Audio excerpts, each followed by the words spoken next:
Si tu ne me tues pas, je te tue. L'homme que vous voyez, personne n'avait juré qu'il allait réussir. Dans les années 85, 86, 87, intelligent de mon état. Quand j'ai donné ma vie à Jésus en 88, j'ai été littéralement excommunié de ma famille. On a mis le poison dans ma nourriture pour me tuer. C'était la sauce d'arachide. En 88, tout 88 à 91, dans tout le quartier appelé Melaine à Yaoundé, personne, les parents tapaient leurs enfants qui marchaient avec moi. En disant, tu fais quoi avec un raté? Tu pars où avec quelqu'un qui est devenu fou à cause de Jésus? Ça vient, va à l'école. C'est qu'ils ne savaient pas ce que pendant ce temps je fréquentais. Je pleurais, je mangeais dans les poubelles. Lorsque j'ai eu mon BPC, personne ne savait que pour avoir le BPC dans ma famille.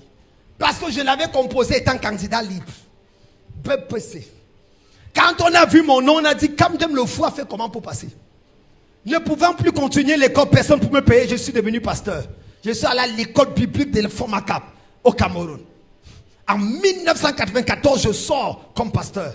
J'avais à l'époque seulement 17 ans pour être ordonné. Je vivais de maison en maison comme un Nangaboko. Je devais prêcher quelqu'un. Il donne sa vie à Jésus. J'ai dit comme ça, il faut que je te suive pendant un mois. Et pour que je te suive, il faut que je prie pour toi car les démons vont t'attaquer.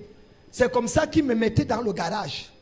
Jusqu'à ce que les parents découvrent qu'il y a un Nangaboko qui doit à la maison. Et on me chasse.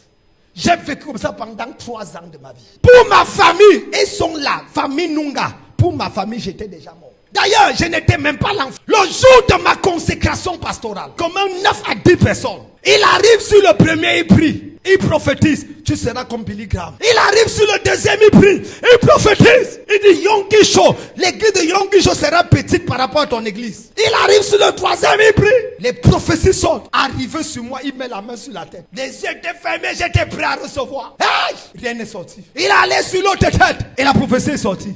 Quand j'ai ouvert un œil et je me suis rendu compte qu'on m'a déjà traversé, ça n'a aucune prophétie sur ma vie. Ma colère est sortie. J'ai pris mes 2 mains, j'ai mis sur ma propre tête. J'ai dit, Kamdem, j'ai reproduit le même parler en langue qu'il faisait. J'ai reproduit.